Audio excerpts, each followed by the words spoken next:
I'm Kimberly Lynn Loomis. I'm a photographer. I have been doing photography since college. I took a college course and in community college, but then I kind of got sucked into actually working in veterinary medicine.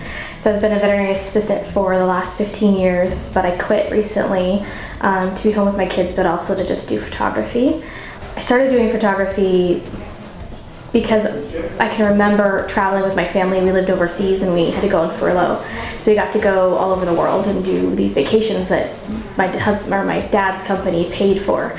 And so I was watching my dad do all these amazing photos of all these different places to help us to remember where we had been. Because my brother and I were, I was from 7 to 11 and my brother was 4 years older than me. So I think they kind of knew we would forget a lot of stuff, and I've always had a short-term memory problem. So I've always loved photography because it helps me to remember, but also just the ability to create art in a way that you have control, but then at the same time you don't, and you have to kind of go with the flow, and you have to deal with what's going on around you.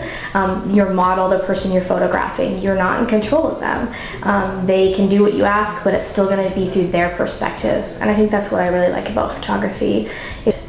I really like bold colors or bold shadows, deep blacks and stark whites. There's a lot of contrast, and then just to be able to look at it, my art, my photography, and see the small details. For instance, that's why I printed so big, was because I love that on one of my photos you can see my model's skin is goosebumping because we were outside, and I love that because it kind of goes along with what it is that I'm photographing, what I'm trying to say. A hair swept across the face that I didn't remove, that I left on purpose. So small details like that. I am Kimberly and I am a raw artist.